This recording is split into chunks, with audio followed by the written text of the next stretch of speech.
Like many comic books, Invincible also has some spin-offs that share stories in its universe. In this unconventional story, we will follow a somewhat atypical event and discover what led Mark to this moment. It all begins with Britt waking up in a brothel, with loud music playing. He finds a friend and starts recalling the previous night and how he ended up there. He has flashbacks of his wife, who thought he was dead. Britt then explains that he didn't die but was imprisoned while an evil clone lived his life for a year. He explains that he managed to escape and that his evil clone died.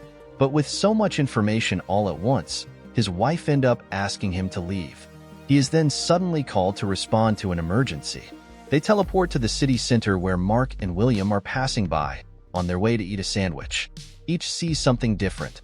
Mark looks up and says that something seems familiar, while William sees the two teleporting into an alley. They then discuss, and the lady asks Britt for help. She explains that they were having dinner when Bob started behaving differently. Britt asks for a minute because he had just woken up. She then points upwards, and there he is, something like a Spider-Man, holding everything in his web. Mark says he thinks he knows the guy.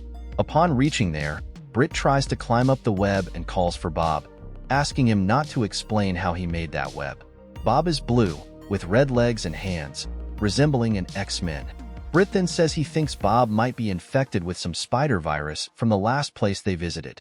The guy says Bob isn't there, that it's just a body they are controlling. He reveals that he is being mentally controlled. He also says he doesn't want to take Britt's body because he's too old. Then Invincible appears. He thought it was Spider-Man but realizes he was wrong, unless he did really let himself go. The spider guy seems to like Mark. He considers the idea of taking Invincible's body and says he could even forgive his fingerless gloves and yellow suit. Britt asks Invincible to leave, and when Mark least expects it, the Spider-Man jumps towards him and gives him a massive kiss. In a funny pose, Invincible is now different. The former spider guy is normal. He asks why he is in a web upside down and naked. Britt discovers he has a big problem. The body-controlling spider now realizes Mark is a hybrid. It states that with Mark's powers, the planet could become a cocoon in hours. He throws Britt to the asphalt, and he lands on a car with a dog inside. He wonders what kind of person would leave a car with a dog inside and the key in the ignition. He finds out the block was evacuated. Meanwhile, Mark struggles with his brain. Britt asks the monster if he wants to play chicken, and he accepts. Actually, his plan was to tear the web so everything would fall. Mark says it's working and asks Britt to try again. Britt puts the dog out of the car for his next step. He then runs over Mark at high speed. Mark gets up again but is now attacked by dozens of cars falling from the sky.